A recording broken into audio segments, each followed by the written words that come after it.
मैं हेमलता शर्मा अनमोल निधि पर आपका स्वागत करती हूँ। अनमोल निधि यानी ऐसा कोश जिसका कोई मोल नहीं। आज मैं आपको सोमवार व्रत कथा की विधि बताऊंगी।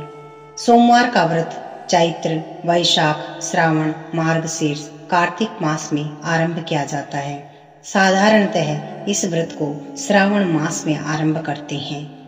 व्रत रखने वाला स्त्री हो या पुरुष हो, सुबह जल्दी उठकर शौच आदि से निवृत्त होकर भगवान के सामने प्रार्थना करके और आप किस उद्देश्य से व्रत को कर रहे हैं यह सब कहकर व्रत को शुरू कर सकते हैं।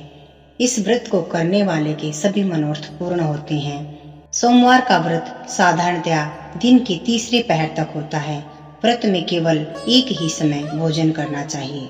सोमवार के व्रत 3 प्रकार के होते हैं, साधारण सोमवार और सौम्य प्रदोष सोमवार और तीसरा 16 सोमवार। पूजा विधि तीनों की एक जैसी है। शिव पूजन के पश्चात कथा सुननी चाहिए। सोमवार, प्रदोष व्रत और 16 सोमवार तीनों की कथाएं अलग अलग होती हैं। आज मैं आपको सोमवार व्रत कथा सुनाऊंगी। कथा सुनने वाला कथा को बीच में न छोड़े, इसको अच्छा नहीं मानते। कथा कुछ इस प्रकार है। एक नगर में एक साहूकार रहता था।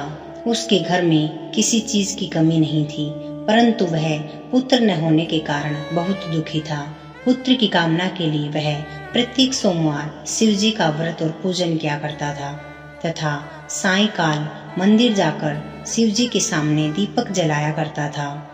उसकी इस भक्ति भाव को देखकर एक समय माता पार्वती ने शिव जी से कहा, हे प्रभु, यह साहूकार आपका अनन्य भक्त है। बड़ी श्रद्धा से आपका व्रत और पूजन करता है। आपको इसकी मनोकामना पूर्ण करनी चाहिए। यदि आप ऐसा नहीं करेंगे तो मनुष्य आपका पूजन तथा व्रत क्यों करेंगे। माता पार्वती का ऐसा आग्रह देख शिव जी कहने लगे, हे पार्वती, इसके भाग्य में पुत्र न होने पर भी मैं इसको पुत्र की प्राप्ति का वर देता हूँ, परंतु वह 12 वर्ष तक ही जीवित रहेगा। माता पार्वती और भगवान शिव का यह वार्तालाप साहूकार सुन रहा था। इससे उसको न तो प्रसन्नता हुई और न ही दुख हुआ। वह पूर्व की तरह शिव जी का व्रत और पूजन करता रहा। कुछ समय बाद साहूकार के घर अति सुंदर पुत्र हुआ। साहूकार के घर में बहुत खुशी मनाई गई। साहूकार असलियत जानता था, इसलिए उसने न तो अधिक प्रसन्नता प्रकट की और न ही किसी को यह भेद बताया। जब वह बालक 11 वर्ष का हो गया तो उसकी माता ने साहूकार से उसका विवाह करने के लिए कहा। साहूकार इसके लिए राजी नहीं हुआ। उसने बालक के मामा को बुलाकर उसे बहुत सा धन देकर कहा, तुम बालक को पढ़ने के लिए काशी ले जाओ और रास्ते में यज्ञ आदि शुभ कर्म करते हुए जाना। दोनों मामा भांजे यज्ञ करते, ब्राह्मणों को भोजन कराते और दक्षिणा देते काशी जी की ओर चल पड़े। रास्ते में एक शहर पड़ा। उस शहर में राजा की कन्या का विवाह था, परंतु जो राजकुमार विवाह कराने के लिए आया था वह एक आंख से काना था। उसके पिता को इस बात की बड़ी चिंता थी कि कहीं राजकुमार को देख राजकुमारी तथा उसके माता पिता विवाह में किसी प्रकार की अड़चन पैदा न कर दें। जब उसने सेठ की अति सुंदर लड़की को देखा तो मन में विचार किया, क्यों न द्वाराचार के समय इस लड़के से वर का काम चलाया जाए। ऐसा मन में विचार कर राजकुमार के पिता ने उस लड़के और उसके मामा से बात की। वे राजी हो गए। फिर उस साहूकार के लड़के को वर के कपड़े पहनाकर तथा घोड़ी पर बैठाकर कन्या के द्वार पर ले गए।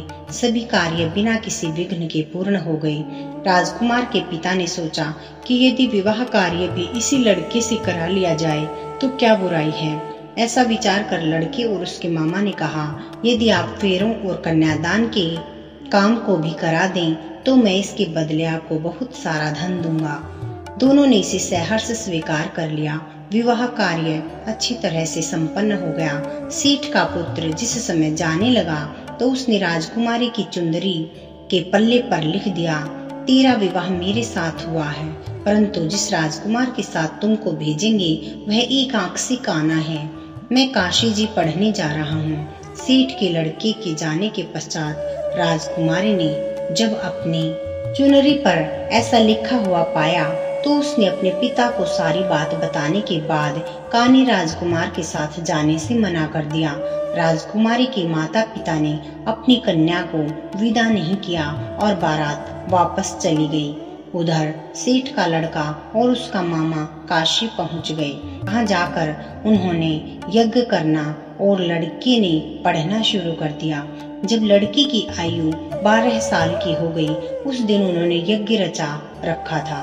लड़के की तबीयत खराब हुई, वह अंदर जाकर लेटा और उसके प्राण निकल गए। जब उसके मामा ने आकर देखा कि उसका भांजा मृत पड़ा है तो उसको बड़ा दुख हुआ।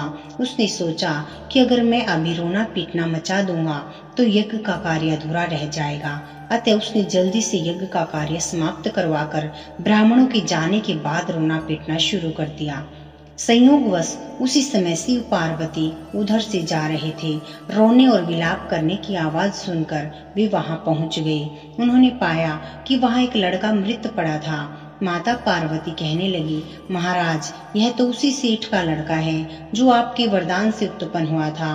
शिवजी ने कहा, हे पार्वती, इसकी आयु इतनी ही थी। तब पार्वती जी ने कहा, प्रभु, इस बालक को और आयु दे दो, नहीं तो इसके माता पिता तड़प तड़प कर मर जाएंगे। माता पार्वती के बार बार आग्रह करने पर शिवजी ने उसको जीवन का वरदान दिया। शिवजी की कृपा से वह लड़का जीवित हो गया।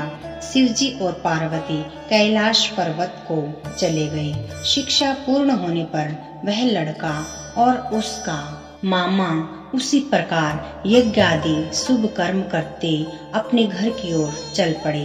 रास्ते में उसी शहर में आए जहाँ की राजकुमारी से लड़की का विवाह हुआ था। वहां आकर उन्होंने यज्ञ आरंभ कर दिया। उस लड़की के ससुर वहां के राजा ने उसको पहचान लिया और महल में ले जाकर उसकी बहुत आवाभगत की तथा बहुत सी दास दासियों सहित आदर पूर्वक अपनी राजकुमारी को जमाई को विदा किया। इधर साहूकार तथा उसकी पत्नी अपने पुत्र को सही सलामत लौटा आया देखकर बहुत खुश हुए। जो कोई सोमवार के व्रत को धारण करता है अथवा इस कथा को पढ़ता या सुनता है, उसकी समस्त मनोकामनाएं पूर्ण होती हैं तथा इस लोक में नाना प्रकार के सुख भोग कर अंत में सदा शिवलोक को प्राप्त करते हैं।